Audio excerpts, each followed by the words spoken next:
Welcome in, everybody here. Yes, that is a new intro. This is a new show of Buffoon and Botkins. My name is Tanner Dawson, the Whiskey Sports Podcast. Nick will be joining us later. He's currently occupied Mr. Johnny Cruz. He'll join us, and Jonathan Grishman join us on the back half, as always, as we talk about the Super Bowl recap today. I mean, what can I say? I think there's only one way to start the show the right way.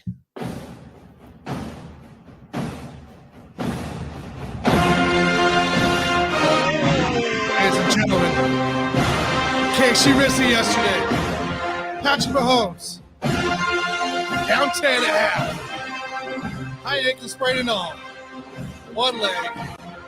Took care of business, people. That's the only way to start this show here is by the tomahawk chop for their Chiefs, as my Chiefs are Super Bowl champs here today, beating the Philadelphia Eagles yesterday in a great matchup. You know, definitely a game I was hoping that we would have good football on. Well, we got good football on. So, Jim, I guess what's your early thoughts here? I mean, what's your thoughts? What'd you think after the game? About, going on. All I gotta say is one more for the good guys. I picked Kansas City to win the Super Bowl. I put the bias aside against Philadelphia. I don't root against Philly. I don't root for Philly. I can't do it. But looking at these teams, I said I think Kansas City can get the job done. And Mahomes, you got to stop him. If the game is close, I'm taking the Chiefs all day. And you know what? It was a great game between two good teams, the two best teams in the league. The turf was crappy, but you know what? We still got some great plays out of it. We still got an excellent football game, high-scoring affair, considering the Eagles' defense, the best in the league, Chiefs' offense, best in the league. And from a Philly side of things, I don't know how you let Kelsey, Tony, and Sky Moore get that wide open. Yes, like the play designed by Reed and Bieniemy were outstanding yesterday to get those open looks of when you needed it. And yeah, I don't know how they got wide open on that at all. Doesn't make any sense. Look, they relied on the running game heavily. Isaiah Pacheco and McKinnon, they were great. They decided, you know what, we got to run the football. We just can't let Patrick run around on an ankle. And look, he took a hit. He grimaced, but he had 30 minutes to recover. He got the 30 minutes to recover. He looked good, had the big run. Second half, it was all Chiefs all day. Yeah, to me, the turning point in this game, I believe it was the second quarter, down 14-7 to get the strip defensive touchdown. Keep it. They tie the game on a defensive score. Stops Philly potentially going up 2 scores. Now it's a game. Yeah, they do end up scoring. Yeah, they're up 10.5. But that's a lot better than being down maybe 17 at half. That's what I was thinking too. I'm like, that's a big play. You know, I don't know what your thought. Like, I know everybody comes out, you know, looking at, you know, the refereeing and the call at the end. Look, there were a lot of calls that could have gone both ways. Everything washes out. Okay. I go back to the quote unquote fumble that was overturned that could have led to another Chiefs touchdown. To me, he makes a football play. That's just a bang, bang play.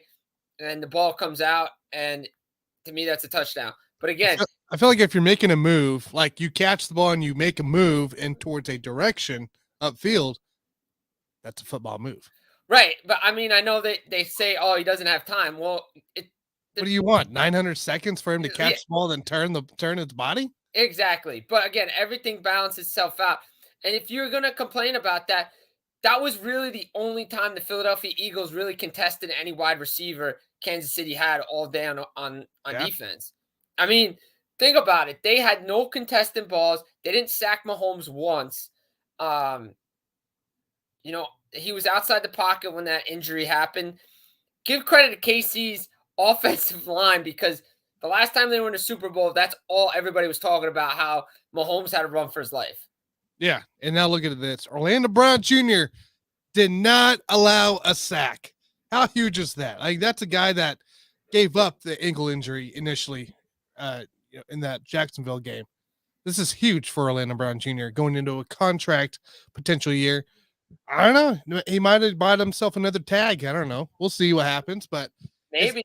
I it's mean, insane how Philly they did pressure and they blitzed, probably more than they usually would to get pressure, and the Chiefs didn't let up.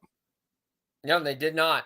I mean, I thought they played really well. I thought the O-line played well. I thought defensively the Chiefs were really good. Obviously, those wide receivers are going to get open. Jalen Hurts is going to get his runs in, but they stopped the rest of the running game. Yeah. Big That shout was out to huge. Hurts, by the way.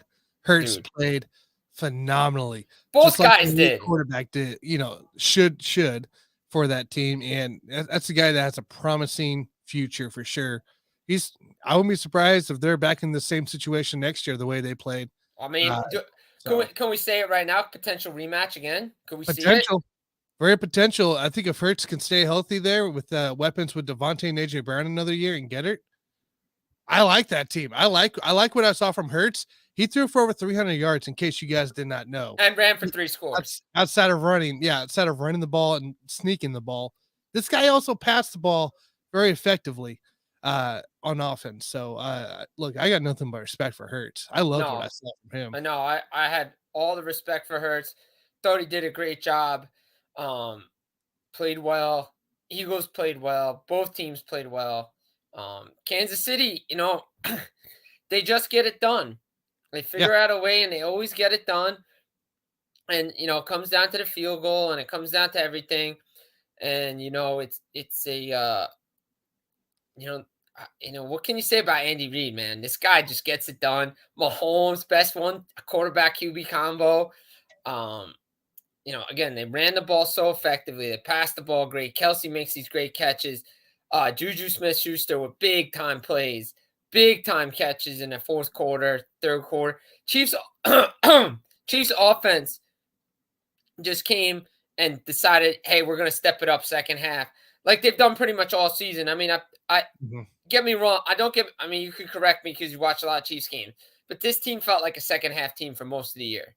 Oh, but by far, look what they did against the Niners. Yeah. They were down, was it 17-3 or whatever it was? Yeah. And second half came and they whooped them.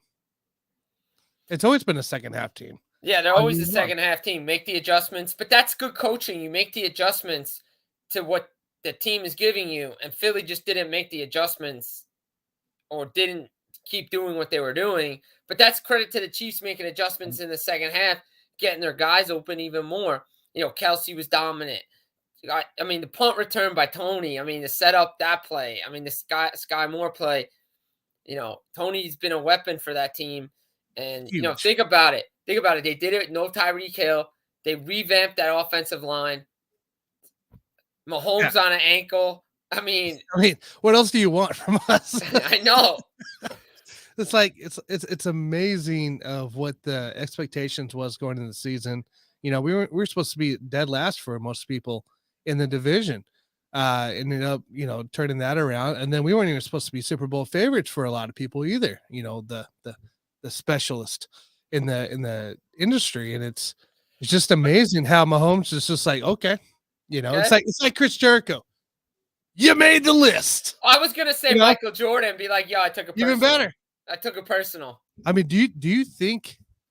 All right, let's just say the next 10 years, Mahomes continues to do what he's doing, right? Maybe not every year, AFC Championship game or Super Bowl. I don't see why not. I mean, are we they've talking been there, about 5 straight years now? Yeah, are we talking about longer than a Jordan documentary in that one? Because that was a big one. I mean, that was 10. I mean, 10-part documentary. I could see Chiefs 10-part documentary with Mahomes and Andy Reid. I'm pretty sure that with Andy Reid alone, you could fill 10. You could do like 20. 10 going back all the way. 10 with Philadelphia and 10 with Kansas City. Yeah. No, you're right on that. I mean, it just feels like it. No, but kudos to Eagles for getting there. They were the best team in the NFC all year. Kansas City, I don't care what anybody says. Until the final score says the clock says 0, Kansas City is not out of any game. Any game with Mahomes in that offense. I'm sorry, but they're not. Big shout out to the defense, the defensive side, especially Nick Bolton. Nick Bolton had one of his best games out there. He was after the run and he stopped. Miles Sanders didn't get far.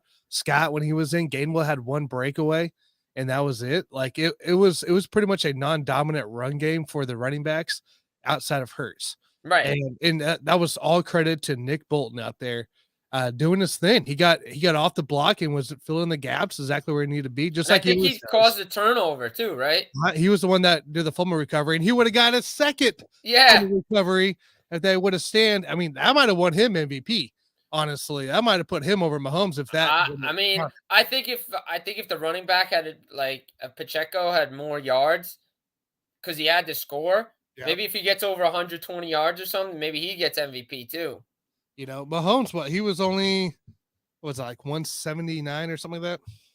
He had a couple scores though. Yeah, but he had a couple key TDs. Yeah, the Kelce to open, the one to Tony, the one to Sky Moore.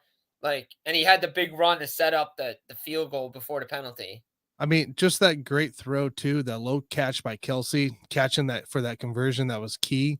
Yeah. I mean, it's just keeping the drive, but I think Philadelphia, they started right. They kept a hold of the ball. They worked that time of possession. They were on the field. What was it? It was like almost the entire first quarter. Yeah, essentially, and before Mahomes even got out there, that's what Philadelphia needed to do, was convert the fourth downs to third downs and keep the ball. Well, the Chiefs defense made some key stops in the second half that gave Mahomes the ball, and it turned the game around. It turned the game around because Mahomes was on the field. Well, they get the early score. Pacheco runs it in. Then they hold them to, I believe, 3 and out. That sets up the Tony punt return. Right? Yep. If I'm mistaken. Yep, you're right. And they score, and then it's here we go, off to the races. What was it, the longest punt return in Super Bowl history? Yeah, it was. He said he wanted to score too. He almost had it too. I know he did. So close. It would have been the first punt return touchdown in Super Bowl history. I mean, that's what we're doing. Apparently, still in 2022-23 year, there's still records to be made, and somehow it's still being set. I know, it's crazy. It's crazy. I feel like we're talking about a new record every other day in the NFL season. I mean, especially with the Chiefs. Oh man, it's insane. It was just a really awesome game to see. I'm just glad we got a good game to end the year. I know. I was so worried for a minute it'd be like the Patriots Rams. Did not want to see that. I mean, I'm glad we got high scoring game. Good defense still, but great defense. We had offensive. We had a lot of offense. Special teams. It was a good game. It was a good football game. That's what it was. That's exactly what it is. It was a great football game. Exactly what we needed. That's what you need in a Super Bowl. You don't want a blowout, or you don't want a stinker. Yeah. I mean, granted, as a Chiefs fan, I'm sure I wouldn't mind not having the heart attack at the end, but I knew it was going to happen. We're not winning games. We're not blowing people out. It's winning games by 3. And that's what Chiefs have done all season long. They blew out a couple of guys here and there, but for the most part, their games aren't like blowouts. They're like, hey, well, we're going to take you down to the last minute, but we're going to go ahead and score that. Yeah, exactly. We're going to score. We're going to keep it. I mean, they beat the Bengals with a field goal to get to the Super Bowl. They win the Super Bowl on a field goal. Yeah. Look, I mean, maybe it doesn't come down to the field goal. I think Burkhardt, the one he missed, he just didn't line it up right. Yeah. I don't know. That was just a weird one for Butker to miss. A 40+. Yeah, Butker, he's money in 40+. And I was like, Of course, we're gonna miss the money shot right there. Well, it felt like when he come off his feet, he didn't even aim where he wanted to aim, because it drifted too far left. Yeah, I think he was just off on it, unfortunately, on that. Because I thought he would have started at the right upright, and then it would have tailed in through. Tailed in because they had the roof open. Right, exactly. So if it was closed, I think if it was closed, maybe that's the play. But with the roof open, you got to aim a little bit right. Yeah. And I mean, I don't know. It was just overall, finally, I know for a Chiefs fan here that struggled with special teams and struggled with the defense at times, it felt like an overall great Yeah. game by all three phases. Yeah, definitely. It's a great football game. They did everything right. They played special teams all three phases, as Tom Coughlin, former Giants coach, would say. You got to win each phase of the game. Special teams, offense, defense. You win that, you're going to win the game. I mean, look, they won the turnover battle. You know, that was the only turnover of the game, I believe. It was, yeah. Yeah. So they won that. Offensively, they matched pretty much what the Eagles were doing shot for shot. If not, in the second half, they dominated offensively. I thought they were a better offensive team than the Eagles were. I mean, again, Hurts and Devontae Smith and A.J. Brown. But you know what? I'd rather have those guys beat me than the running game beat me. I wanted the ball in Hurts' hands. Yeah. I wanted him to throw the ball and use his receivers, which was kind of weird too, though, because Devontae started out so hot, and then he got kind of, beat or injured a little bit off that last catch and close to the first half there. And then it was like he disappeared. Except for that big play. Except for the one big play in the second half. Yeah. But yeah, which if he doesn't have to come back for the ball, he's walking in the end zone. Oh, big time. Big time. That wouldn't have been a problem at all for him. No, but he had to come back to it, and then he had to turn his momentum. But no, and then again, like I said off the top, Eagles fans, I understand. The guy even said it was a hold. He just wishes they didn't call it. But again, when you're not contesting wide receivers and tight ends, what are you doing? Like, what are you doing? You know who's going. You know who Mahomes is going to when they need to move the chains. I mean, it's easier said than done because Kelsey's one of the best tight ends ever in the game's history. And he makes his own windows. Yeah, he does. I mean, he just makes his own windows. It just blows. Also, I mean, you don't see teams usually win this game with over a 10-minute difference in time of possession. 35-47 for the Eagles, 24-13 for the Chiefs. You don't see teams win these types of games with that kind of amount of possession. That's just an effective offense. Quick strike offense. Doing great things. Yeah, and that's quick strike offense. They finally got to play their style ball, which is let's make the big play, right? That's what it is. And they got to play that game because that's what they had to play. They were forced into it. And might have been the Eagles' demise forcing them into it, but I still think the Eagles did it right with the 35-minute time possession. That's how you beat a guy like that. That's how you beat a guy like that. What do you always say? Keep the quarterback on the bench. That's what you have to do. Look, that's what the Giants had to do when they won their Super Bowl against Brady. They did it twice. They tried to keep him on the bench. That's what you have to do. But the problem is if the Chiefs run a high tempo offense and they go no huddle and they just do what they do, they're going to score quickly. Oh, they will. Yes. That's exactly what they did. In this. Yeah. It was such a flip-flop game too on the stats wise, because we walked in, Philly being a dominant running team with, the three-headed monster in a way they have there. Hurts also running quarterback, and then Mahomes and stuff being the passing side. Well, net yards rushing, 158 for the Chiefs, 115 for the Eagles. And then the net yard passing is 182 for the Chiefs, 302 for the Eagles. Complete flip-flop of what anybody expected. Exactly. It's crazy. That's just amazing to me that it ended up being like that. I know. So nuts. So, I mean, like I said, we couldn't ask for any better game coming in to finish out this season here. So I want to kind of look ahead, just a brief preview looking ahead. What do you think Philly needs to do in order maybe to make it back? Is there anything that you're aware of for that team that could be effective for them? I mean, the only thing I could see is maybe them clean up defensively a little bit, but even still, they're still the best defense in the game. So, I mean, again, it all depends on what they're going to do for what they're going to do, with their wide receivers, running backs, who they're going to bring back, offensive line. But they didn't play a bad game. That's the problem. Like, you look ahead, you're like, okay, well, they didn't play a bad game. So I don't think they have to change much. I think maybe you just make a little bit more adjustments come second half. And that's it. So, kind of looking ahead here, they got a pretty good, decent names in the free agent pool coming up. Fletcher Cox, Robert Quinn, Brandon Graham, Hargrave, Jason Kelsey on that side, James Bradbury, who did the hold. Yo, all right. So I was thinking about this. Yeah. So I was thinking about this. How funny would it be if Kansas City tried to make a play for Kelsey? What would he do? Just back up Humphrey? I mean, I'm just saying because it's I an mean, NFL. it'd be funny. It would be great. It just brings me back to the Niedermeyer brothers in the NHL because Scott played his brother in 03, Rob, and Scott was on the winning end. But in 06, after the lockout, he signs with Anaheim, wins the Stanley Cup with his brother. So I'm saying, as a backup, maybe. I mean, I think they're gonna I bring. No, I wouldn't hate it.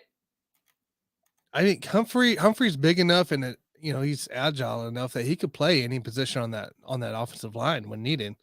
For that. So, but if it was for a team friendly deal, I would take it big time. I'm just throwing hypotheticals out there. I like that. I like the hypothetical out there. I mean, look, I think the Eagles are going to try to re-sign all their guys. What about Miles Sanders? Yeah, Boston Scott and Miles Sanders on the running back. I think maybe you only got to bring back one. Yeah, I don't even know. So you go out and pay Miles Sanders. No, I mean, he had a great year, such a bounce back year, but I don't know if you, at least for big money, like if Sanders asks too much, let him walk. Right, exactly. Yeah. Some big names here for Philly for sure to kind of keep an eye on. This will be an interesting situation. And of course, the losing team in the Super Bowl usually has a down year generally, but last year Bengals, man, they had a rough start, but they caught back on quick. I don't see Philly having a down year. I don't see it either. I just don't see it. I just don't understand how that happens. I mean, even San Fran didn't have a down year coming out of losing. Yeah. Well, yeah, I guess they didn't, right? They went to the championship. They went back to the championship game, so that's fair. And maybe the streak's finally broken. Yeah. Looking over here at the Chiefs side of things, Orlando Brown Jr., left tackles, big one. Yeah. Juju, Dunlap, Noddy on the defensive line, Riley on the tackle. Chad Henne is officially retired, baby. He's done. So now we got to figure out: do they stick with Shane Buechele to be a backup, or do they go out and does Andy go out and get one of his vets that he likes? I think he goes with a vet. I think he gets a vet. I think he gets a vet. I think so too. Other big names here to look at: McKinnon, Hardman, Juan Thornhill coming into play. I think Justin Watson's in there, but I think he gets re-signed. Colin Saunders, Tommy Townsend. I mean, we can go down the way, right? Yeah, I mean they'll get as many guys signed as possible. But this team, they always figure out a way when they lose guys. They bring guys in and they fill in. We got 12 picks this year in the draft again. It's back-to-back years. Yeah, they're good. So you're going to replenish a lot of talent. They'll be fine. They'll be fine. I'm not overly concerned right now. Excuse me. No, that's in KC. So they got to hit right. So they got to hit right is right. Man, yeah, it's I don't know. There's a lot of. I mean, this could be an interesting couple months here leading into that draft, just from an whole NFL standpoint and everything. Yeah. So big man. It's gonna be fun. It's gonna be good. Fun. Can't wait for the off season. Can't wait for the off season. When does that all start? I don't even know what day. Now? Yeah, I mean, like free agency. Yeah, probably a couple of weeks. March? I would imagine. Yeah, I would think so. Right. That's what April. Yeah. Draft's end of April. So 27th is the draft. And then I think March is sometime in early March, like March 10th or something like that, is when free agency officially begins. Yeah, so you'll be good. Oh man. So much fun. So much fun.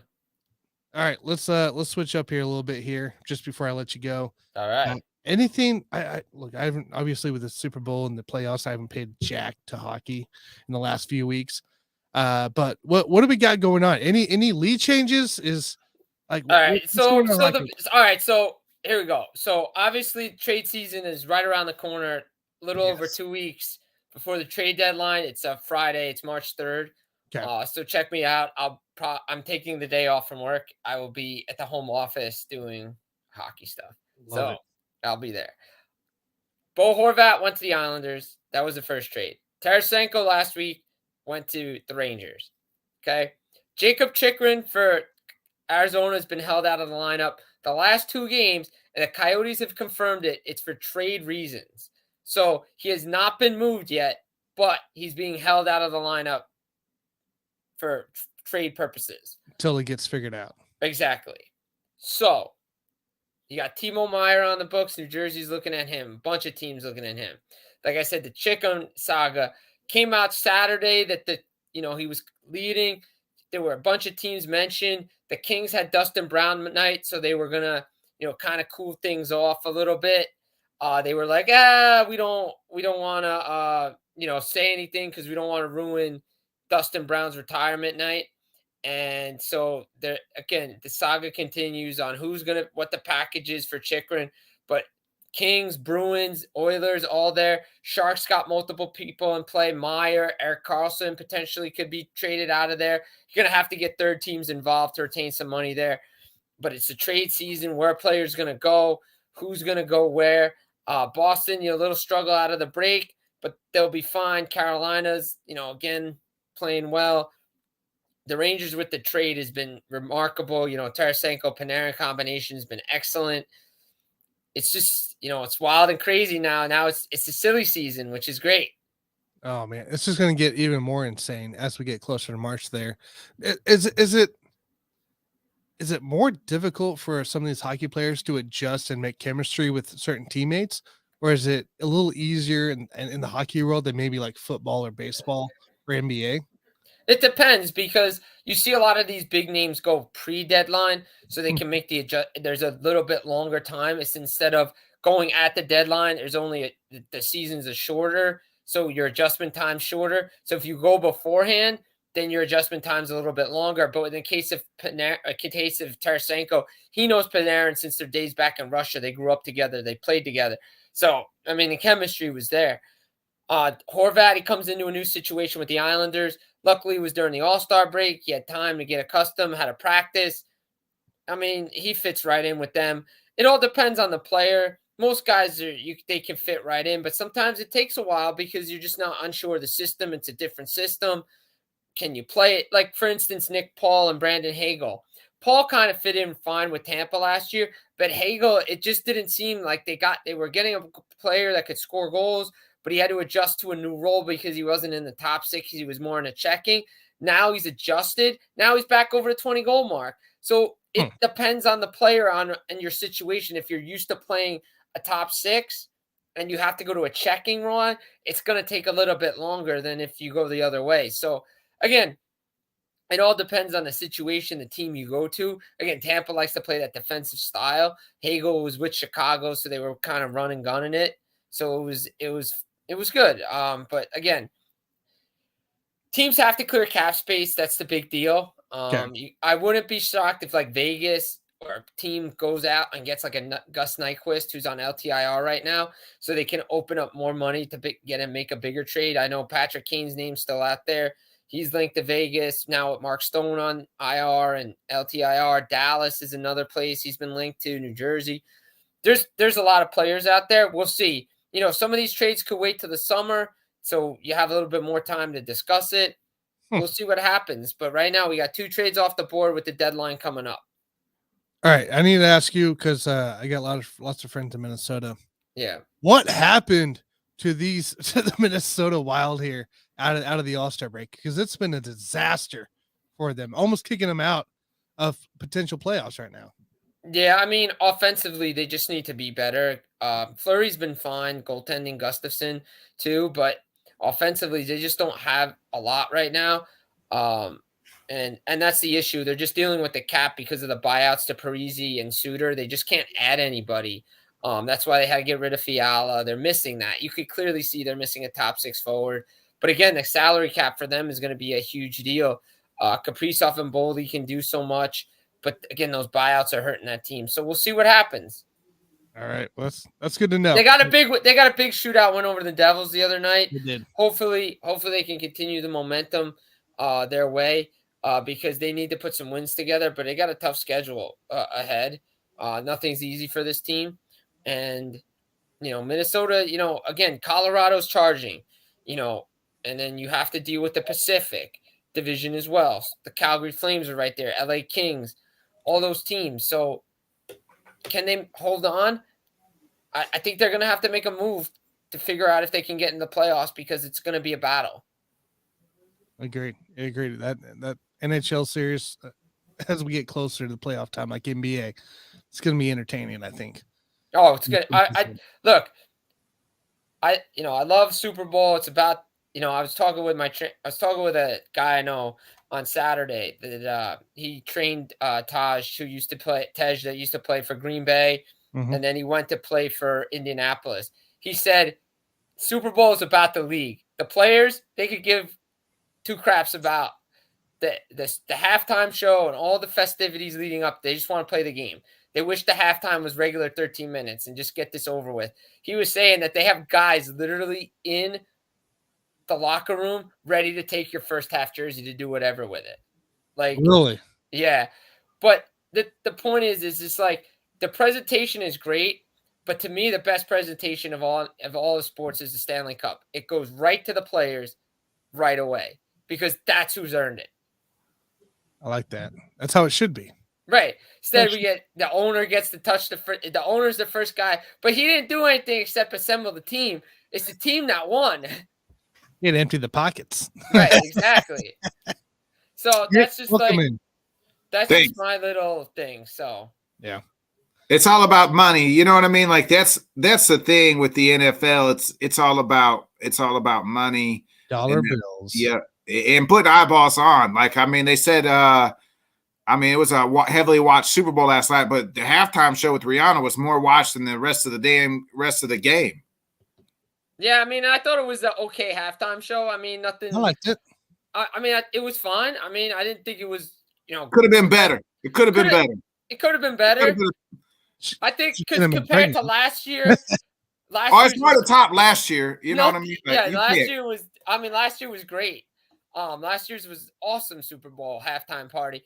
And it just seemed to be, there was a little bit more energy with the halftime show. Yeah. I'm with you. But it was fine. Yeah. I don't want to discredit Rihanna because number one, pregnant and all, she's still fine as hell. But two, she just has so many bangers. She out there singing the choruses to all these songs. Like, run this town. Like, yo, Jay-Z is in the building. Like, Jay, get your ass on the stage. Kind of verse, will you? Like, then she's singing all these Kanye West songs. Like, I need Kanye on there. Like, bring him on. Bring Jay-Z on. Y'all could have broke the internet because they are beefing. Imagine the three of them busting out "Run This Town Tonight" with her pregnant ass. Run this town tonight, and then they just coming on cutting their verses. It would have I was just more disappointed that there was no features. You know what I mean? Like, she's a feature queen. Where were all the people? I needed more. I felt like I needed more. And she didn't even sing "Love on the Brain," which is my favorite Riri song. She had a lot of hits. I felt like she brought out some other ones that could have been. You could have gone with the classics and gone a lot more ways in it. Yeah, I just think she should have had some features on there. She's like the feature queen. You know what I mean? Like, she could have brought out Eminem. They could have sang "Love the Way You Lie" and "Monster" and nobody wanted to hop on with her because they were afraid it was the Super Smash Bros. They were playing. Yeah, it's true. And they was all scared of heights, Tanner. They all scared of heights. They said, "How you get in there?" She's like, "I'm way up there." I know you're gonna push me. Yeah.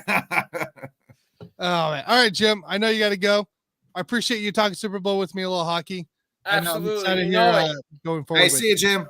See you, Nick. See you, Jim. See you, Tanner. So, Nick, I introduced the stream the right way because there's only one way to introduce a Super Bowl win. It was just the right way to do stuff, right? Because isn't this what you wanted to do last night? Within the Super Bowl? After that victory? No, you didn't. No. Are you upset? I wasn't upset. You shouldn't be upset, right? I wasn't upset. I'm upset. I'm not even that mad that the Chiefs won. Like, I'm more upset the way the game ended.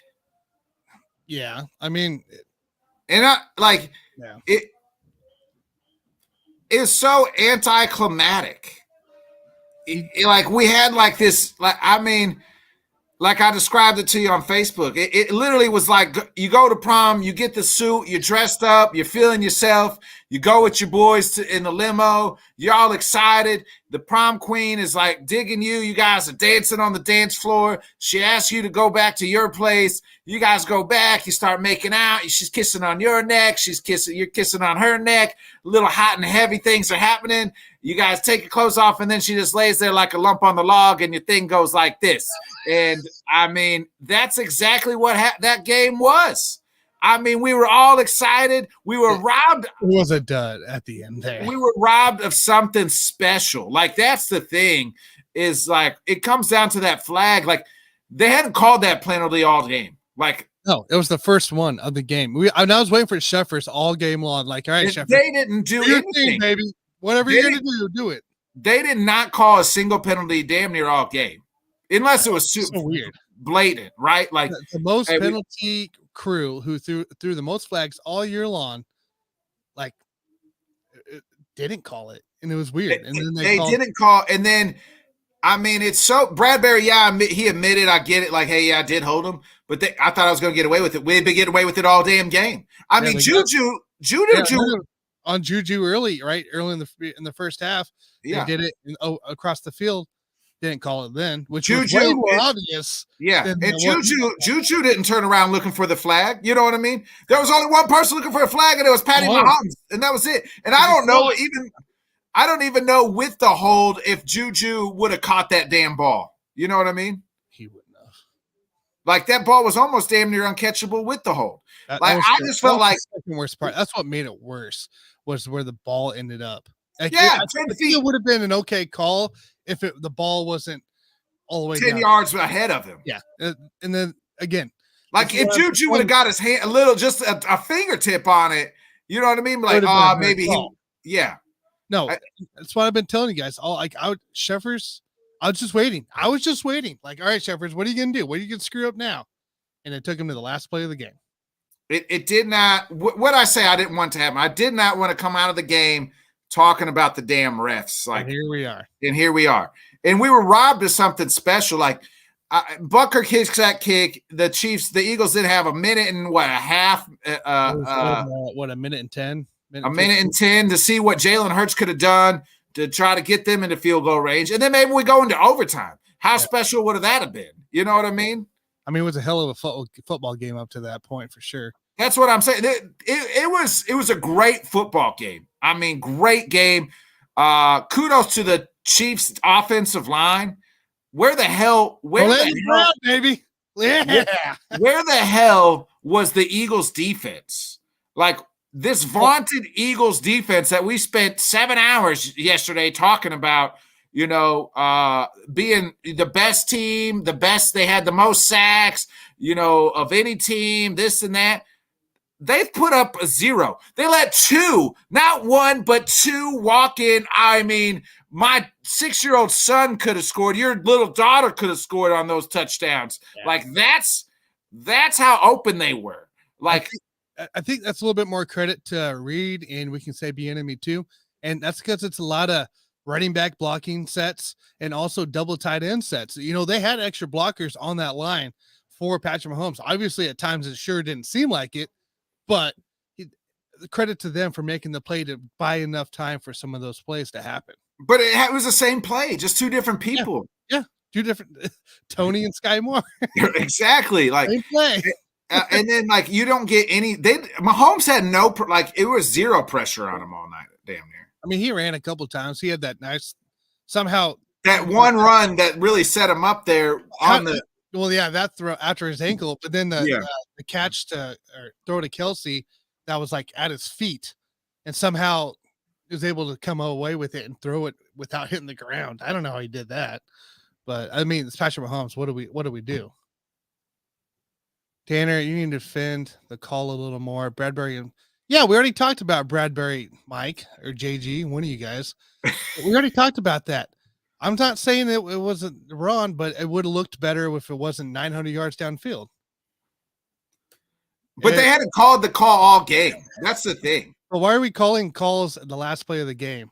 Why are we, they blew the fumble. I felt they blew that fumble. That should have been a Nick Bolton touchdown. Well, I say this. That was a less of, and I told you that last night when we were texting about it. I said that was less of a catch than when Devontae Smith went out of bounds and they said he didn't catch it. But he had possession. It wasn't bobbling. All he did was he was turning to make that football move, and Snead just caught him. He didn't complete the football move. Yeah. Turning, it's a football move. But he didn't make a step. And I think that's what the NFL's like, oh, it's not a catch. But that would have put Nick Bolton in MVP level. Oh, yeah. Nick Bolton's probably MVP. He scores, yeah. 2 fumble scores like that. If Hurts doesn't fumble there, I think it's 21-7 Eagles. If Hurts, I think it's a 17-point lead going into halftime. Because I think 14 or 17. Yeah, because Hurts fumbles. That would have been a touchdown probably. So Hurts. They were driving. The Chiefs' defense could not stop Jalen Hurts. Yeah, early it was a struggle, and then the second half it's like, oh, the adjustments were made. So I think they made one stop. Let's see here. I'm pretty sure it's Mike. So I just heard the analogy from Botkins and it was awesome, but was the call correct? Yes. The game was not decided. No, it wasn't decided by Carl Shepard. We're not saying that. We're just saying the call's stupid. The way it came, the timing it was. It's not saying the call wasn't correct. It was correct. It just would have looked better if it was done in different stuff. The better team won. We all know the AFC was the better team. I agree. I think if the Bengals were in the situation, I think they would be the better team. I picked the Eagles yesterday, but I'd said, if you remember, I said in the AFC Championship game, I said the winner of this game will win the Super Bowl. But I just went with the Eagles because I got tired of wearing that Chiefs shit for 2 weeks. You were wearing Chiefs too much. Yeah. It was your issue. So you had to pick the Phillies or Philadelphia. Yeah. It was just anticlimactic. The rest of the game was great, top to bottom. And I thought Hurts outplayed Mahomes. Hurts played fabulous. Now, I'm not going to Hurts played one of the better games I think he's played all year long. Mahomes, yes, did not throw for 300 yards like Jalen Hurts, but I don't think it mattered. It was the way the Mahomes had to come out and work effectively on the offense. And you missed the time of possession talk with Jim, but that was a over 10-minute difference of time of possession in this game. Eagles controlled 35. The Eagles. Well, you knew early on what was happening, right? Like it'd be 3rd and 8, and you're like, if they get 4, they're going to go for it, and they would get, 6, and then they just do. I mean, they could not stop that QB sneak. Everybody in the whole stadium knew what was going to happen, and they still couldn't stop the sneak. Correct. I mean, even Chris Jones got up, on top of him at one time, but it was too much force coming from behind Hurts, so it didn't matter what was going on. And Mike, this is not on this show. The PI call wasn't deciding it. I think the Eagles' no-show defense and the non-adjustments they made. Yeah, exactly. Yeah, they made that the Eagles didn't get to Mahomes was the key. Yeah, they just let Mahomes go back. I mean, not one sack. I said the key for the Eagles. I said it yesterday. They got to get 3+ sacks. Yes, and that they had to put him on the ground. They did it, and they never did. They not once. Well, it was once during a throw. Yeah, at his ankle. That was the ground. That was it. All right, let's bring him in. Get his thoughts in the game.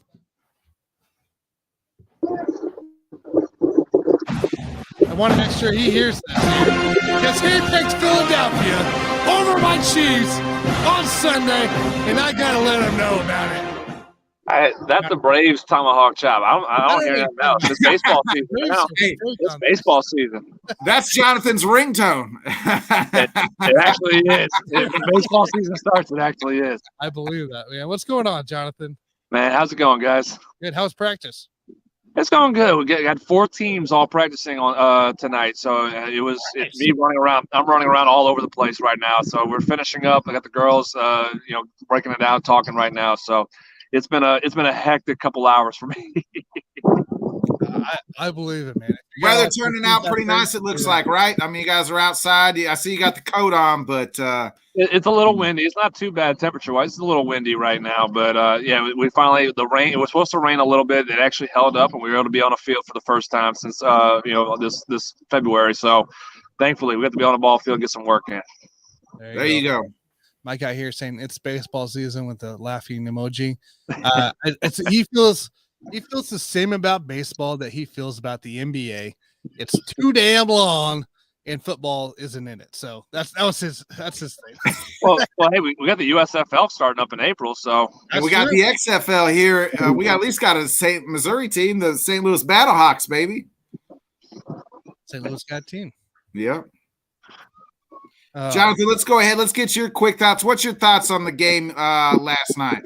But it was a good game. I was actually very pleased. I was happy the fact that we talked about this at times, the referee crew and who they were and what they're known for, and it was a clean game and clean officiated game. And I know a lot of talk is about that last possession for the Chiefs, but it could go either way. It didn't make or break the game. The game was it was a clean game for both sides in that aspect of it. It was a good game. I mean, you had the Eagles kind of pull away a little bit here in the first half. It was a tale of two halves. The Eagles pulling away and kind of dominating what the game was, and then the Chiefs just said, "Hey, we're still a championship team," and they made adjustments. And that's what I expected from an Andy Reid coach team is they're going to make adjustments. And I made a point on that in the pregame on Sunday, yesterday, was that who's going to make adjustments better and quicker, and it will determine who's going to win the game. And in essence, in the aspect of the second half, the Eagles didn't make the adjustments to at least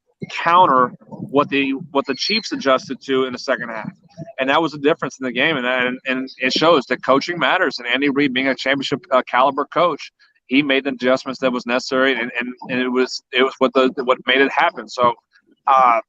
I thought it was a good game. A lot of people are saying it was a classic. I won't put it to that category yet.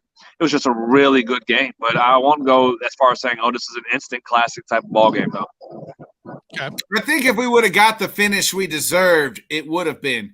That's what it was like watching a great movie, and then it gets to the end, and you're just like, I've sat here for 3 hours, and this is the bullshit I got. You know what I mean? Like that. I just wasted 3 hours of my life watching that bullshit. I agree. I think if you take away the flag, you have a field goal kicked right then and there. You get the Eagles a chance to see what happens if the Chiefs stop them. Hey, now we have a finish. Or if they go down and kick a field goal, we have overtime. Or if they score a touchdown with 8 seconds. If you take away the flag, I think we have a different conversation as far as the caliber of game. That's what it was just so anticlimactic. Yeah. But I mean, the essence of it was it ticky-tack? Yeah, it was ticky-tack. Could the game have been better if it wasn't called? Yes. Was it called by the rule? Yes, it was. And Bradbury even admitted it too, that, hey, I did pull the jersey. But they were letting him get away with that all game. I agree. Believe me, I agree. Both sides. And that's where I wish they would have just left the flag in the pocket, because you let them play the entire game. Again, do I think that made the game what it was, that give the Chiefs the win? No, it didn't, because the Eagles had opportunities to put the game away. They blew it. The Eagles blew the game because with a 10-point lead. So I won't say that call made the game. That call just ended the game. Yeah, I agree. I agree. Like I'm not saying the Chiefs won because of the call. I just felt it ruined what we were robbed of, something to see something special at the end.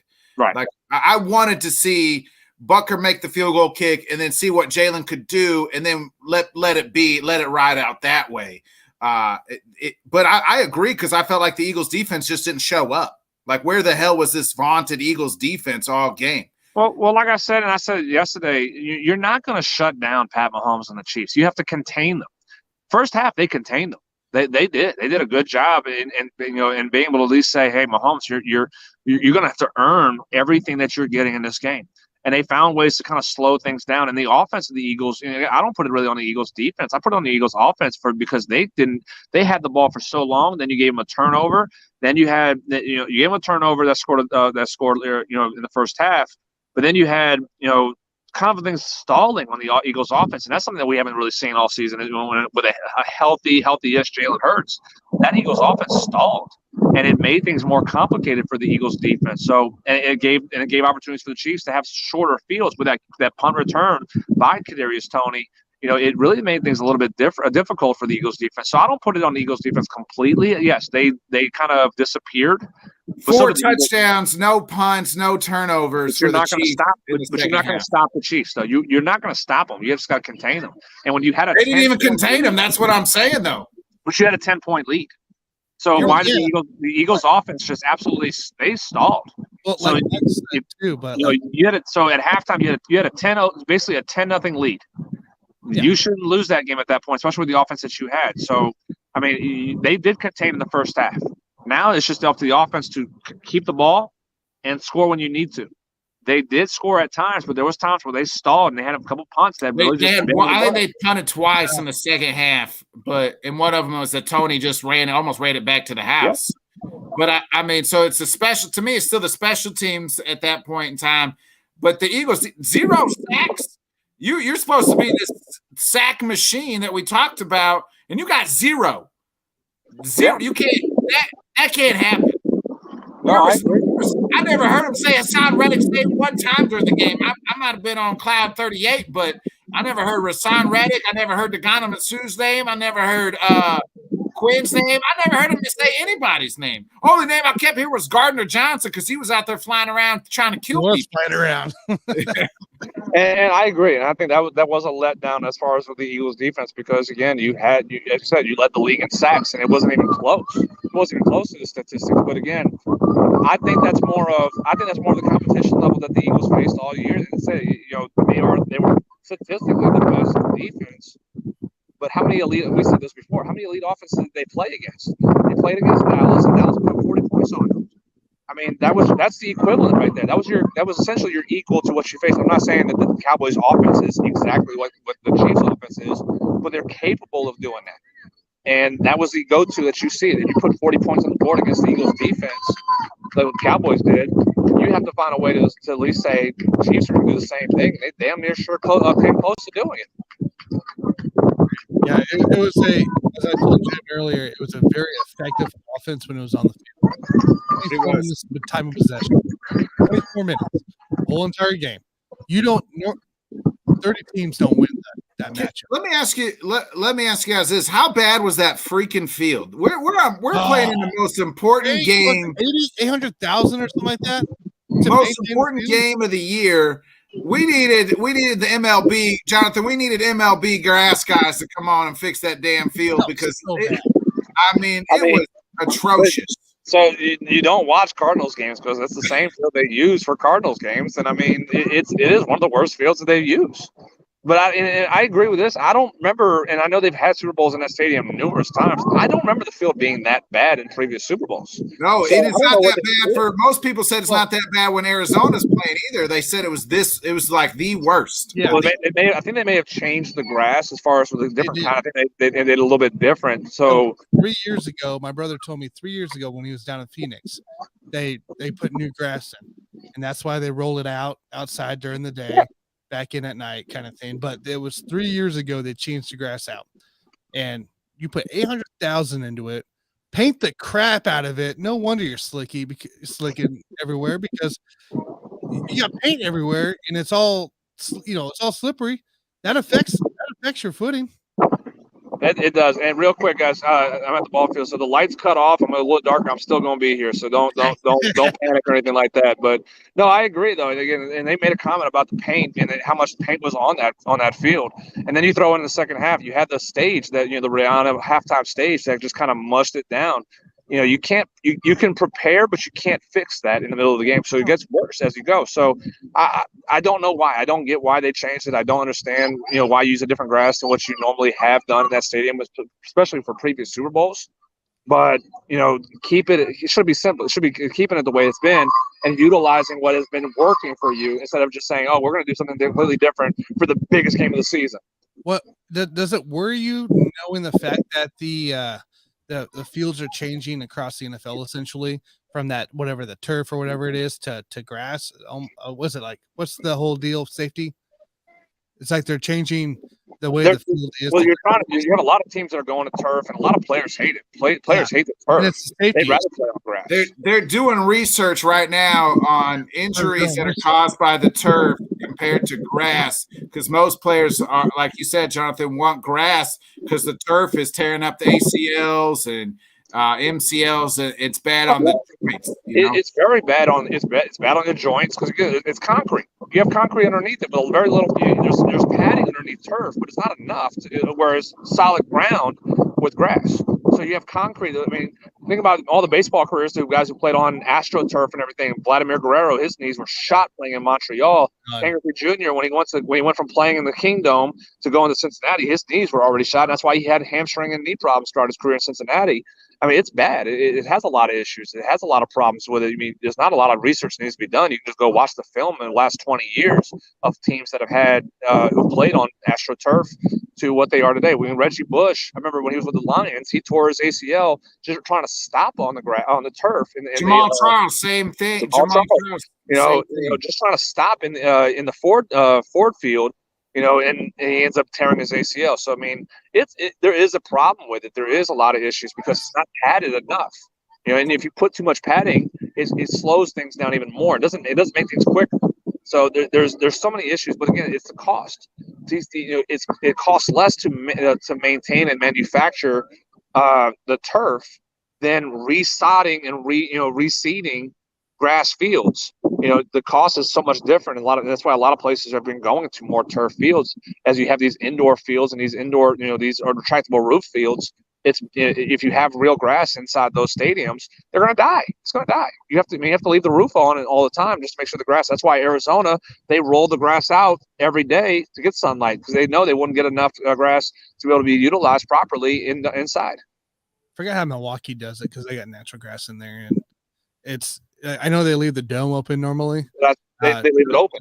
And so if I remember correctly, what I read, the field itself in Milwaukee, it like throughout the beginning to the afternoon, it's allowing sunlight to hit the grass. So much time it's going to hit in sunlight. So they just did it right that whole time.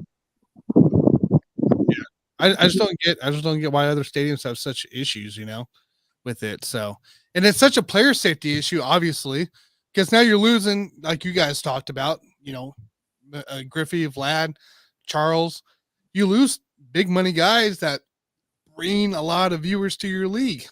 Well, look at last night. Jake Elliott rolls his damn ankle on the second half kickoff. What if he gets hurt because of your shitty ass field? And let's just say they need to kick a game-winning field goal, and their damn kicker, walking out a bum ankle because your shitty-ass field. Now you're didn't we see? Was it Jake Elliott that slipped on the kickoff? Yeah, that's what I'm saying. Yeah, he slipped. And what if he needs to kick the game-winning field goal? And he's got a bum ankle because your shitty-ass field. Because when he kicked off at the second half, it was just. Yeah, I mean. I don't know. I can't answer why they didn't prepare better. But it's really a shame. It's really a shame as far as just that's a talking point instead of, again, the game itself. Yeah. Instead of the game itself, because again, it was so evident that the players were having a hard time. And you had the Eagles. They had a segment just in a timeout showing the cleats by the Eagles players changing from first half to second half. I mean, that's a problem. That was a problem. Again, instead of making the focus on the game itself, they had to talk. We talked about the field a lot, and shame on Arizona for doing that. Shame on the NFL for allowing it, and instead of keep it as is. Don't change. Don't reinvent the wheel, which you've been utilizing in that stadium for every Super Bowl that you've had it in. Yeah, honestly, I really do believe that all the players were lucky to come away without major injury. Yeah, that could have been bad. Well, remember we had last year in LA. We had Odell. We had Odell in LA we're talking about the turf field. Odell tore his ACL just running a route in a game that he probably was going to be Super Bowl MVP. So it's becoming a storyline more and more each year about the fields. So I don't know if the NFL has an answer now or if they're still working. I mean, you said they're doing research, but it's not going to be an easy answer regardless of how you go about it. It's going to cost some teams money, period. Yes. Yeah. It's going to be safer in the end and maybe keep their players on the field a little longer. Oh, man. I don't know. Any final Super Bowl thoughts here? I'll say this. I mean, like I said, you got to. I'm curious as far as what Andy Reid does. I know he kind of said a little bit that he's not planning on retiring, but there was a lot of talk and conversation about that. I don't know where that came from either. It came from Jay Glazer. What is he? What is Jay said Andy has thought about retiring and could possibly retire after the game. Now, I don't like the question. Well, first of all, I hate the question. Why are they asking Andy if he's going to retire right after he let the man smell? Yeah. You know what I mean? Let him enjoy this win before we're talking about next year. Like the man just won a Super Bowl. He probably does think he wants to come back and win right now. Come back because they just won the damn Super Bowl. He's feeling great. Like let him enjoy it. Let these guys enjoy it for at least for the week. Let them get through the parade and all that, and then let them come back and ask them. It's the whole. Oh, hey, did you play your final snap as a Chief today, or final snap as an Eagle? Yeah, So if you're Bieniemy and you kind of know the clock is ticking on Reid's career, do you want to go elsewhere and try to be a head coach, or do you want to take over the Chiefs? Well, all the head coach jobs are filled for the most part. No, nobody wants him. So why would he leave if he's not going to get hired anywhere? This is the last year on his contract with the Chiefs. They barely brought him back last year. So, that to me says something. I feel like Andy's been pumping him a little bit more here lately, leading into the Super Bowl. And even last night he said Bieniemy called a heck of a game. So is he plugging him it seems like he's giving him kudos here lately more. So, you look at Reid as being, if he's got one more year in his contract, Bieniemy does. Reid coaches 2023, retires. Bieniemy takes over. No, or Matt Nagy. I'll take Nagy over Bieniemy. I don't want Bieniemy on my coach as my head coach. It kind of seems like it's shaping that way, though. It's almost like a Bill Belichick, Josh McDaniels situation, and McDaniels just got he got tired of waiting. You kind of have the same thing with Bieniemy though right now. There we go, Mike out here. EB needs to go make a name for himself as an OC somewhere else without Patrick Mahomes. The Commanders might be that spot. They're interviewing him to be the OC. Are they? Yep. But why would you see?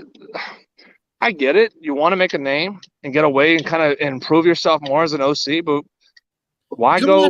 You don't have to hang around the same team to be able to come back as a head coach.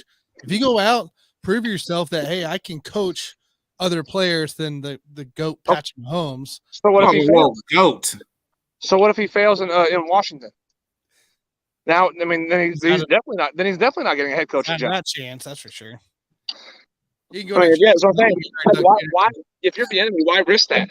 You're a head coaching candidate every year right now with the Chiefs. Why risk going to the Commanders where you may not do you don't have the same quarterback, you don't have the same talent. Yeah, if you're Bieniemy, you don't do it, right? That's what I'm saying. Yeah. There's just there's no positive side on taking the Commander's job over leaving the Chiefs to try to go prove your name, because if you fail, you're just an OC the rest of your career now. You're not a head coach anymore. You'll never be a head coaching candidate anymore.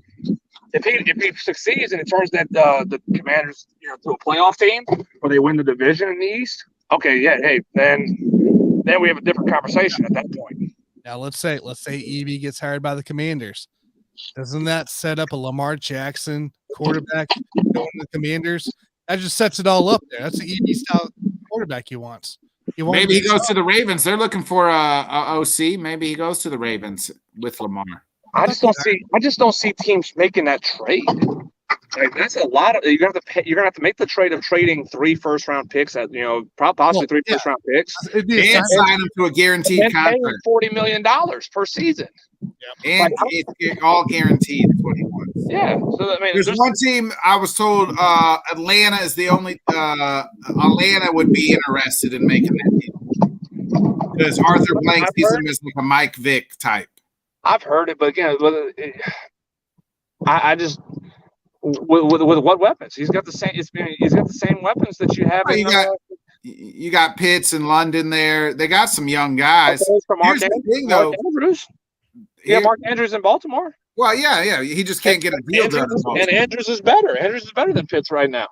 Oh, yeah, no, I agree. What I'm saying is Drake London. Yeah, Drake London's better than anything receiver they have in Baltimore. I agree with you on that.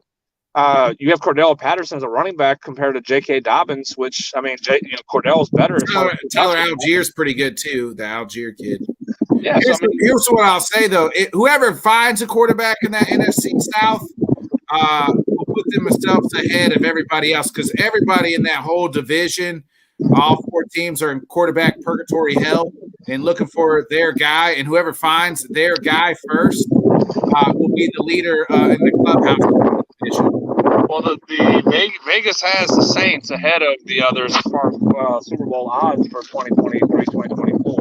So, which I mean, if right now constructed roster-wise, I agree with that. The roster is better in New Orleans than what the Falcons have or what the Panthers have, and right now what the Buccaneers have. Buccaneers have no clue what they're doing either at the moment. So, I agree with you. I know the conversation of Derek Carr has really been coming up in New Orleans a lot, but I kind of hope they don't go down that road. Not because I don't believe in Derek Carr. I like Derek Carr. He's a good quarterback. Top 10, top 15 quarterback, top 12 quarterback probably. But we got to save money. We have no cap. We have no money. It's been that way for a decade plus. You got to find a way to stop kicking the can down the road and actually build something, which is what the Eagles have done right now. That's why the Eagles are what they are position-wise. They're able to now prepare to pay Jalen Hurts and still have a little bit of money because they've been able to draft well, get younger, get more athletic, and be able to build a foundation. Saints haven't been able to do that, and really the whole time they've had Drew Brees, they never built anything as far as that because you had draft picks here and there, but you're building for the win now instead of the win now and the win future. No, that makes sense to me there. Yeah. Oh man! All right, Jonathan. Spring training starts. I think baseball time with Jonathan comes back next week. I'm looking forward to that. It's, like I said, baseball's here. Spring training's around the corner. College baseball is going right now. And next week when you come on, that's when we start picking our division. Pick a division. We'll come back next week and we'll give our rankings for that division. I'm good with that. Like I said, I've got some. I told y'all before. I got some opinions as far as I've been thinking and looking at it. So we'll definitely pick a division each time. What division you want to break down first next week? Hey, y'all surprise me. I'll let you guys follow that one out there as it goes. So y'all surprise me. I'll be ready for it. Let's do this here. Let's do this for all the listeners here. Throw it in the comments, and I'll look at all 3 channels, or 4 channels we're on YouTube here. Throw in the comments what division you want to see for baseball for the breakout first, and then we'll get back with Jonathan, and we'll have that all ready to go for next week. Throw in the comments which one. So I like that. I mean, we got the AL East, NL Central, AL Central. So like we gotta save the Cubbies, the Royals, and the Braves for the last 3. I just feel like, but we're gonna see what they decide. And all right, if they bring it up, then we'll message and we'll go from there. So interesting to think as far as what's the best division in baseball now and for 2023. You got a lot of teams. There's a lot of divisions that are really top heavy right now. So I think that's an interesting conversation as far as which is the most difficult division, who has the most difficult road of the contenders, of the top 5, top 6 contenders for a World Series, and what the road they have, especially with the schedule changing now. Because remember, they changed the schedule that everybody plays everybody, starting this year. So there's no more like one side. It's less division games, and you get to play all 29 other teams in baseball. So it's definitely going to be an adjustment to the schedule, how this is going to work out. So and everybody got the DH. Now they just implemented the runner rule is staying. Yeah, that's staying. Yeah, California rule. Yeah. Yep. That's what we want. I wish it goes away. I hate it, but I mean, Just what speed can it you up what can you somehow. do? Yeah. You're trying to get non-baseball fans to watch and stick around and Is not that? have But if I'm baseball, I'm almost doing the I'm almost doing the opposite. Like I'm going to cater to. I get maybe want the younger audience, but I'm going to try to cater to my audience that the old school heads, like the people who love baseball, the purist of baseball. Instead of this, I feel like it's getting too gimmicky. It's starting to turn into like the USFL, XFL, where we gotta have so much gimmick type shit so people will tune in. But that's not fucking baseball. Yeah. Like I said, they're trying to get the younger audience who's sports fans. They like the NFL. They like action, which they did a study actually about this. If you talk about a play itself that occurs, the time it takes from the pitch, ball in play, fielded, thrown in, the time it takes for one single play in baseball, actually more action time takes place in a baseball play than does an NFL play.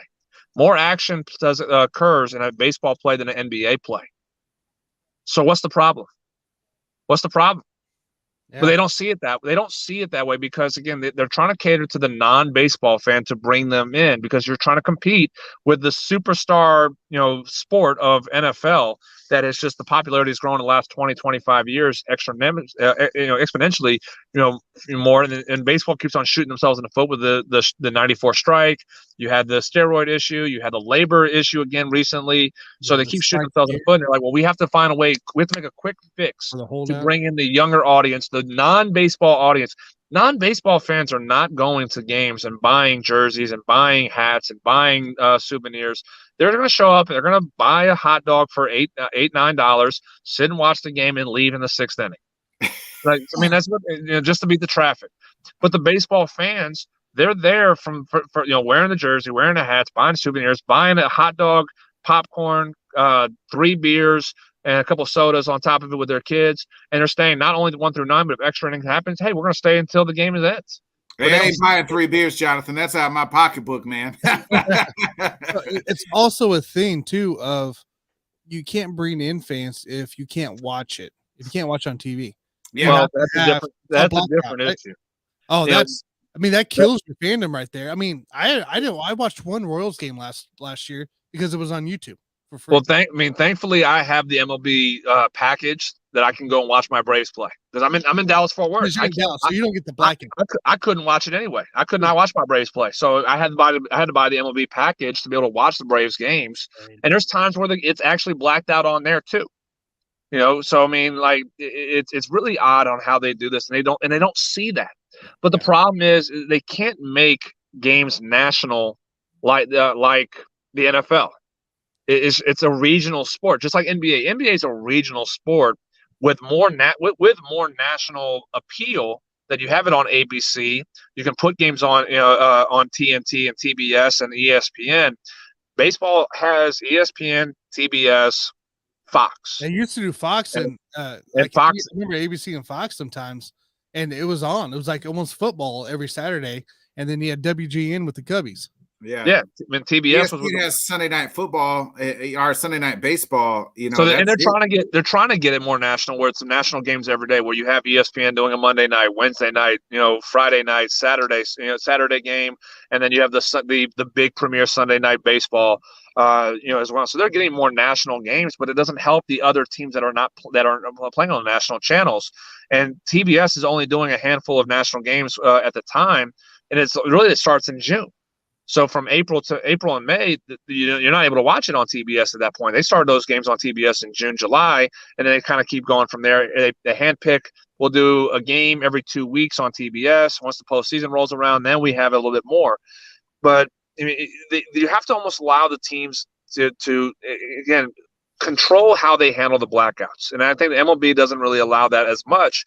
They and say unless you're I don't know how the Yankees do it with the YES Network or anything like that, but I remember with the Braves when they had TBS when Turner owned the Braves, it was on TBS every night, no blackouts. It were on every night. You can watch the game no matter what happens from there. I don't get what changed. I don't get what the thought process has become where they're not. You said they're trying to get fans to come to the stadiums. That's great, but that's not how you make your money. You're making more money on the TV revenue. That's what makes the NFL what they are. The NFL TV revenue is what's shooting up the value of the NFL. The NBA's value is shooting up because of the TV revenue they get. And if your fans across the country can't watch their games, you're not making as much TV revenue. Now, I'm curious to see how things change when the new TV contracts kick in. How much is going to change at that point? Is it going to change at that point? If it changes at all. I mean, but it's going to have to do something. I don't know why nobody's is throwing that book at Manfred and say, do something better instead of just trying to change the game to bring the younger audience to the stadium. You have Braves sell out. Wrigley sells out. Yankees sell out. Red Sox sell out. You're having a lot of sellouts. So how much more fans can you put into the stadiums to say, well, hey, we want more fans to come watch? Okay, Pittsburgh, yeah. Well, help them out with TV revenue. They can make some more money, and they can spend some more money, and they can actually have a better product on the field where people will come watch the games better, and they'll be able to build the team a little bit better at that point. You're not allowing that to happen. Well, if you don't know what's going on with your team, how do you go to stadiums? How do you deal with it? If you don't know what's going on in the team, if you don't know who's on the team, who's healthy, and you don't want to go look at ESPN every night to see the stats or whatever it is, like it's pointless.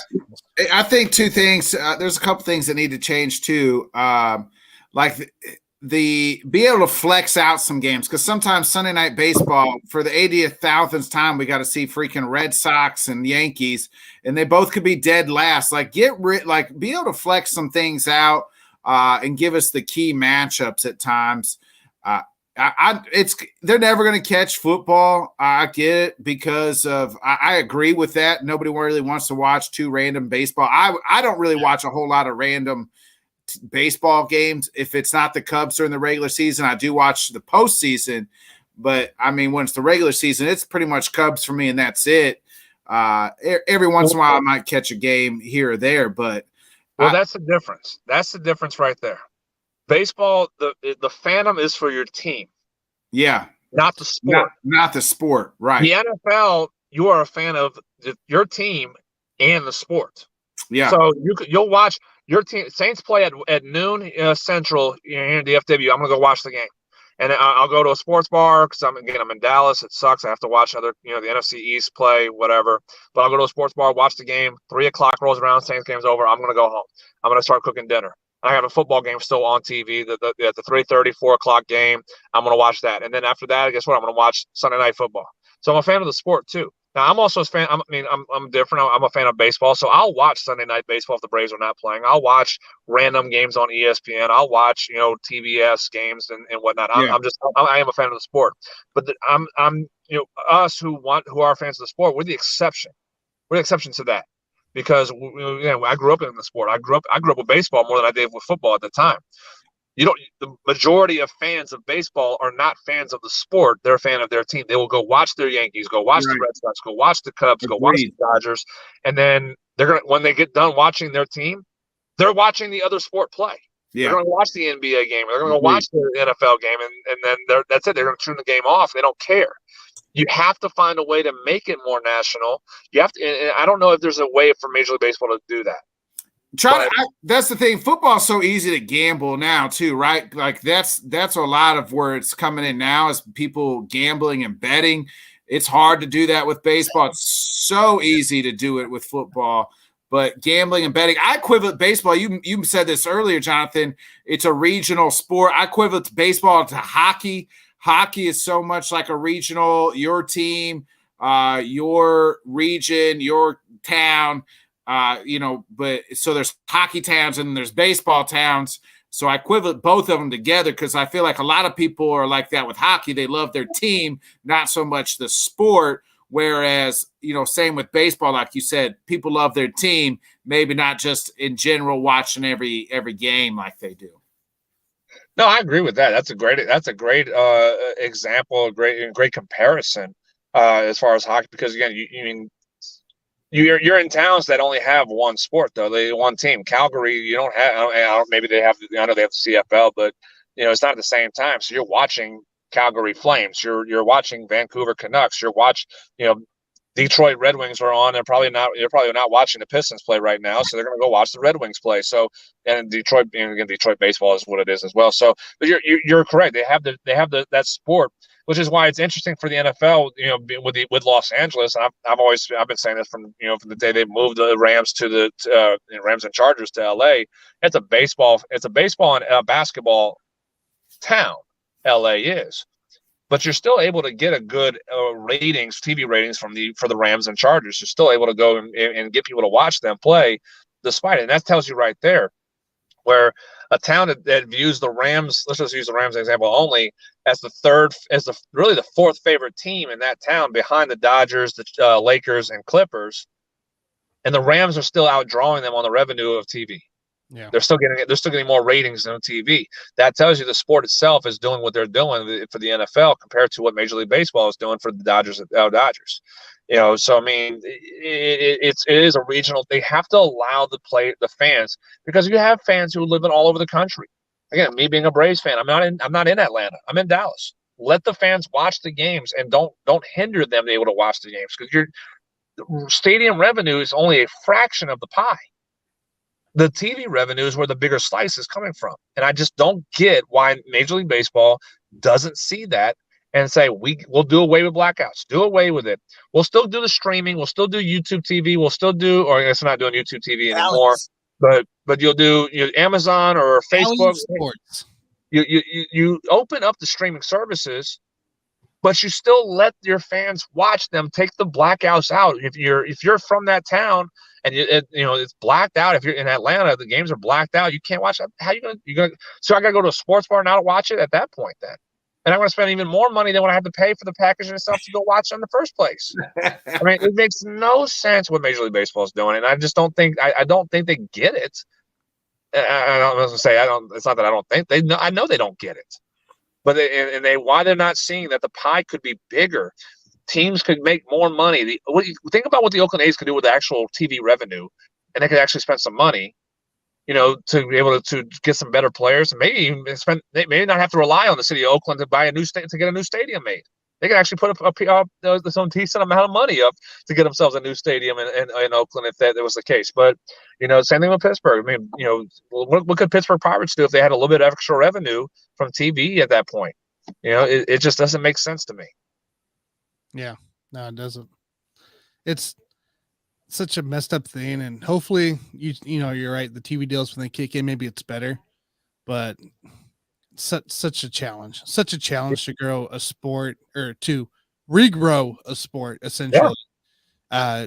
With all the challenges that they are providing, hurting themselves on it. So. And as we said, they're alienating their actual fan base with these changes, not just the TV stuff, but the changes to the game. They're alienating the traditional fans that love the sport, what it is, with all these changes that are going on in the game, and it's pissing off. And it's a lot of people are kind of they'll give it a chance, but a lot of fans are turning it off now. They're just sick of it. It's too much, as you said, too much gimmicky.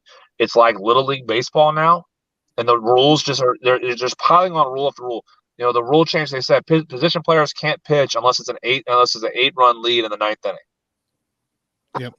Why does that have to be said? Why does that have to be a rule? Why does that have to be a rule? I don't get that. Why, there's lots of things in there. Why do we have certain rules for this game?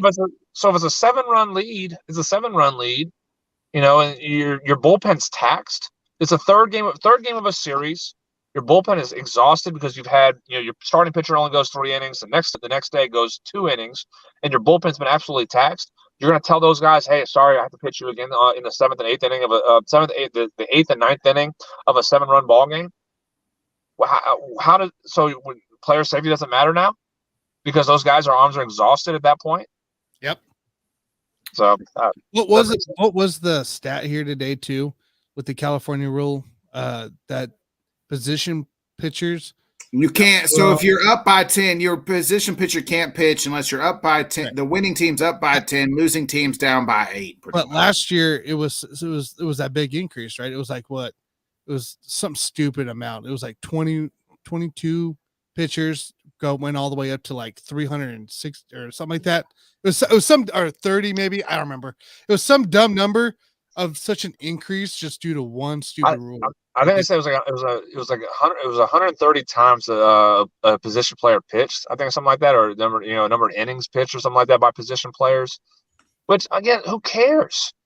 I mean, it's entertaining. You tell me, like nobody thought Brett Phillips pitching was entertaining. Anthony Rizzo, baby. Anthony Rizzo to Freddie Freeman, Albert Pujols and Yadier Molina got the pitch. Nobody thinks that's entertaining. Like the position guys striking out, Yeah. some of the other big hitters. But the non-traditional fan thinks that, goes, why are they doing that? Why are they throwing the ball 50 miles an hour when you have a guy who can throw when you have a guy in the bullpen who can throw 98? I don't understand. Well, because there's no point in using a guy that in the third game of a series. The Freddie Freeman Anthony Rizzo game, that was Sunday night baseball. Yep. That was Sunday night. Cubs were down by 11 runs, I think is what it was. At that point, their bullpen got absolutely taxed in that series. You're not throwing a guy again, it doesn't need to be. So why have a rule that basically says, sorry, your bullpen's been overused in this series, but we're not going to let you not use them. Yep. That doesn't make any sense to me. Nope. It doesn't make any sense here. But obviously there'll be more conversations with this here later on before the season starts, maybe even during the season.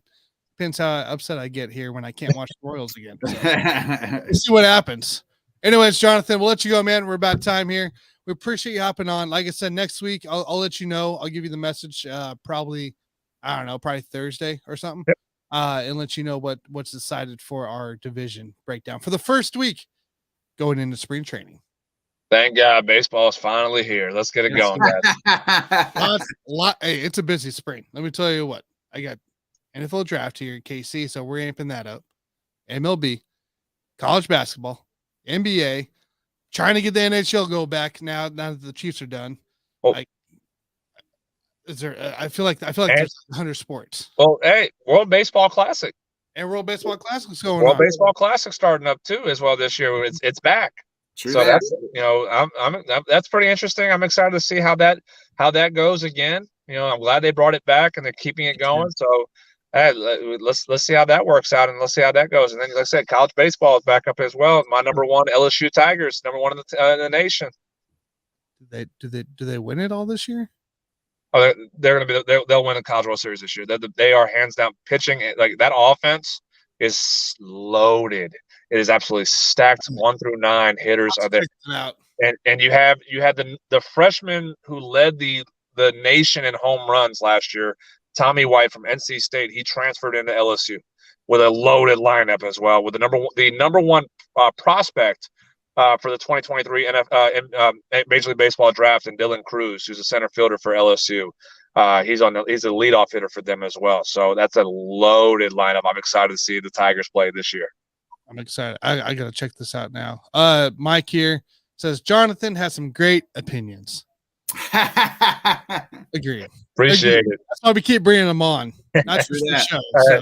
I'm glad I'm earning my worth for you guys. I appreciate it. Hey, I even got your name on the intro now, man. So you're set. You're famous now. Hey, awesome. Oh man, I appreciate that, guys. Like I said, I love doing this. Even sitting down in a parking lot outside of ball fields, I'll sit out here and talk with you guys all night if I had the opportunity to do that. So man, hey, thank you guys for the opportunity to come do this show with you guys every week. We appreciate it, Jonathan. All right, man. We'll catch you next Monday as we get ready to talk baseball. So sounds good. See you, fellas. See you, dude. Jonathan Grishman, everybody. Oh, Nick. Busy. I feel so relieved now that the game's done. NFL season's wrapped up. But then I look ahead and it looks like things just only grow. We don't get rid of stuff. We just add stuff on. Right. I mean, college basketball is March Madness is coming right around the corner. Like the content is going to be nuts, I think, across the whole Let's Talk Sports community here as we get through basically into March. As soon as March hits, it might be insane. We might have 100,000 shows going at that point. So anyways, Nick, anything coming up here this week? Check out the Johnny Cruz show. I just got done doing that right before I came on here. So check out Johnny Cruz. Had a good one-on-one with me and Johnny. I'll be back on my show Thursday and then Sunday as well. So Thursday, we might be talking some college basketball. Get us ready for March Madness. We'll talk a little bit of football, obviously the game, and then we'll talk a little college basketball. Get us ready for March Madness. Gotcha. Yeah, for me here, you guys can catch me here, of course, Thursday, Whiskey Sports Podcast. Not sure what's going on yet. I mean, if it's me, we're gonna be talking college basketball. Let me tell you that much. So if it's me, that's what we're doing. Then the Buffoons episode, Sports Buffoons guys, will drop on Friday once again. We'll be recording Wednesday night for Friday drop. As I keep messing with this, the new editing software, trying to learn. So having a blast with it. There's a lot of cool things we can do. So you guys not going live anymore? No, we're not going live. We're trying this for a little bit here because we want to put in cool graphics and stuff later on. I don't know if you watched, by the way, in that Buffoons episode last Wednesday, about a quarter left of the show, we talked about this halftime show, and I kind of threw in our Monday night clip of your what you were hoping last Monday. No, I didn't count. I have to count. It's in there. It's in there. I'll check it out. I will have to check it out. All right. Yeah. So I was able to throw that in with a cool transition and everything. So that's the kind of stuff I want to do, though. It's like bringing those clips, bringing in certain stuff. So that's kind of the goal here is to be able, not just us talking all the time, but, have some cool clips in there and, kind of what we're talking about more often. So lots of cool things from the Buffoons. We got, draft stuff about to ramp up in March, of course, because we are hosting here in Kansas City. So there's we got lots of content, guys, lots of content. So everybody, please make sure you like, subscribe, and follow, hit that bell so you know when we're on. And you guys have a great week. We'll catch you next Monday as, we move past regular season and playoff season football. See y'all. See you guys.